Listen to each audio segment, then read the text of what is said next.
Today we are talking about one of the most traumatizing weapons of World War II, the Stuka dive bomber. You will learn about its capabilities, weaponry, terrifying psychological effects, and what made being a Stuka crew member absolutely horrifying.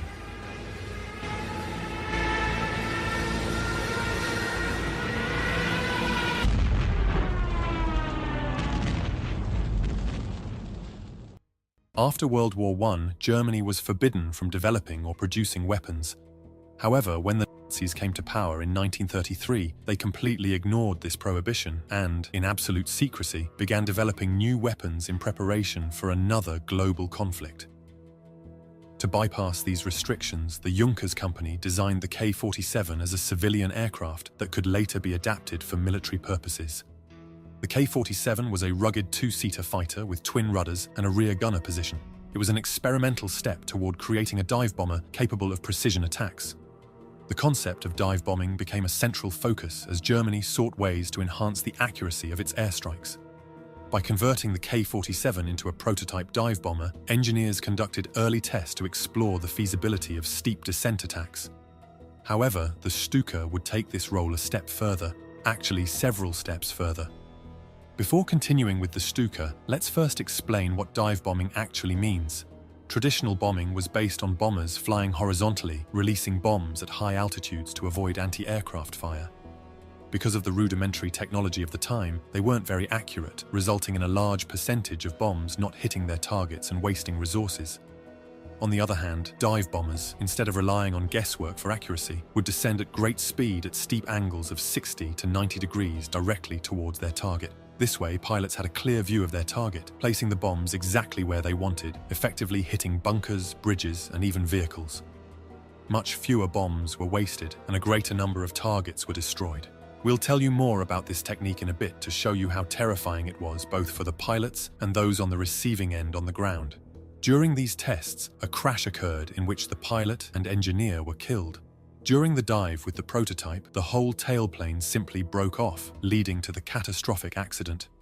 It became evident that besides reinforcing the K-47 for greater weight and stress during dives, the entire tail had to be modified to allow accurate and safe vertical dives.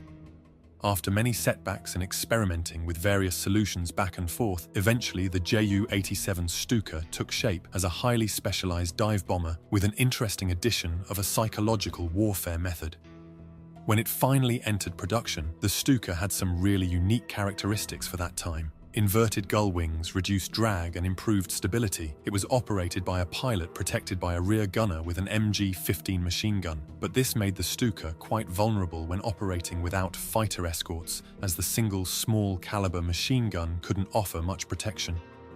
The primary payload was a 1,000-kilo bomb mounted under the fuselage, with combinations of 500 or 250-kilo bombs under the wings. Besides general-purpose bombs, it could carry cluster and incendiary bombs, and variants with armored casings designed for fortified positions to penetrate deeply before detonation and cause internal damage. 2 fixed MG-17 machine guns were its forward armament for strafing runs. Now let's get to the exotic equipment and explain what a dive bombing run looked like. The Stuka dive began at an altitude of about 15,000 feet, with the aircraft rolling 180 degrees to enter a descent at angle of 90 degrees. During this dive, air brakes located under the wings slowed the aircraft, giving the pilot more time to aim and ensuring a controlled descent at speeds reaching 600 kilometers per hour. As the Stuka approached its target, a U-shaped crutch under the fuselage swung the bomb out of the way of the propeller, dropping it at the optimal altitude of 1,500 feet. Immediately after bomb release, the Stuka's automatic dive recovery system activated, initiating a 6G pullout to level the aircraft and prevent a crash. This was crucial because the extreme G-forces experienced by pilots during the pullout often caused temporary blindness or loss of consciousness. The system ensured that even if the pilot blacked out momentarily, the aircraft would level itself until control was regained. Once the nose was above the horizon, the air brakes retracted, the throttle was opened, and the propeller was set to climb, allowing the pilot to resume normal flight. However, not all pilots trusted this system. Some crews disconnected it because its predictable recovery pattern and altitude made the Stuka more vulnerable to ground defenses. Crews endured extreme physical and psychological strain during each dive.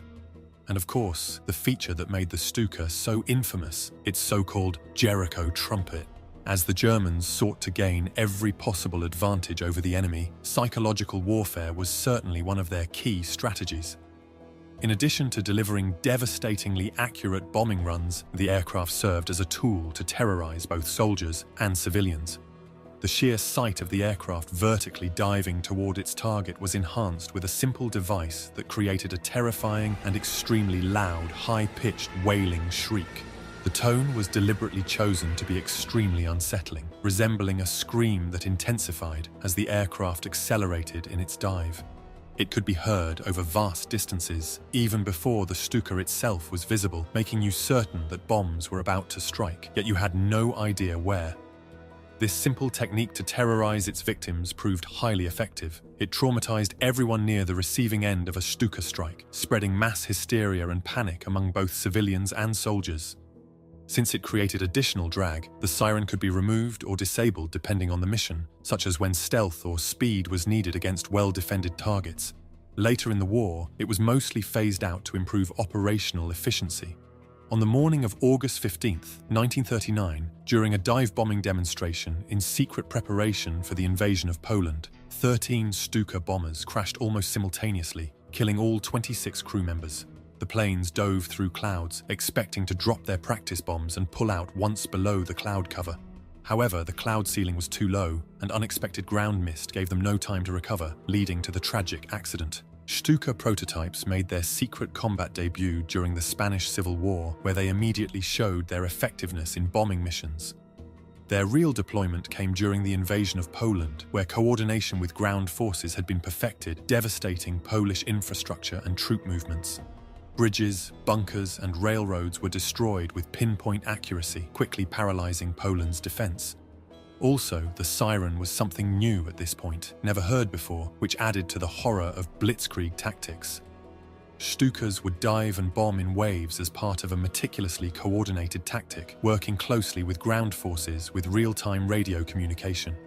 One of the most effective and widely used formations was the Kette formation, meaning chain in German. In this tactic, Stukas flew in tightly controlled groups of 3 aircraft.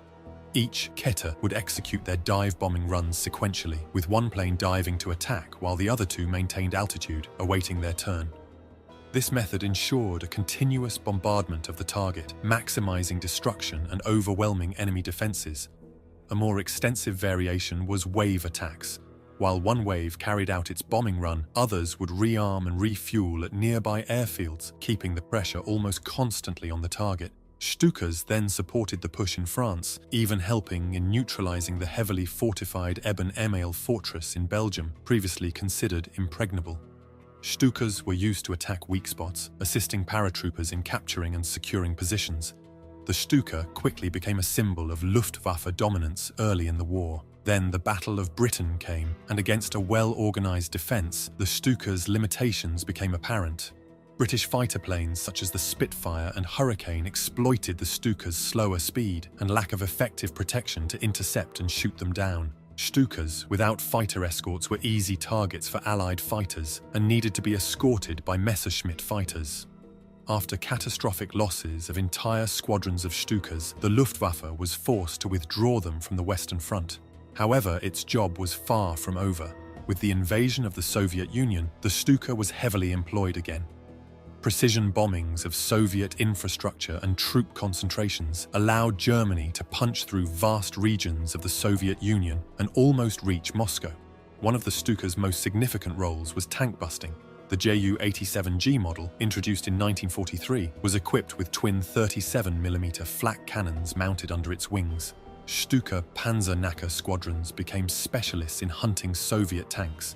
Hans-Ulrich Rudel, the most famous Stuka pilot, was credited with destroying over 500 tanks and earned the highest award in the German military. Soviet tankers had to adopt new strategies and use camouflage and dispersal techniques to minimize damage from these attacks.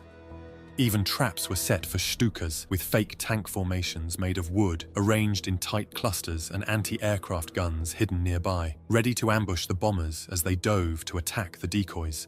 Stukas also played a crucial role during the battles around Stalingrad, fiercely attempting to support the encircled German army. At this stage of the war, Stuka squadrons flew an average of 500 sorties per day, losing one aircraft daily while inflicting significant losses on Soviet forces. However, from this point forward, Stuka losses increased drastically. Also, the Stuka saw extensive use in naval warfare. During the Battle of Crete in 1941, Stukas targeted British shipping and naval vessels, sinking multiple ships and crippling Allied logistics. In the Mediterranean, Ju-87R models, with extended fuel tanks for long-range operations, were used to disrupt supply lines and destroy convoys, becoming one of the most feared aircraft for Allied sailors. Besides pure destruction and disruption of the enemy, Stukas were used for medevac missions with specially designed gondola mounts attached to the wings that could carry wounded soldiers. As the war turned against Germany, the Stuka began to show its age. Outclassed by faster, more advanced Allied aircraft and anti-aircraft defenses, its vulnerabilities became glaring. Despite this, Stuka crews continued to fly high-risk missions, often with little chance of returning back.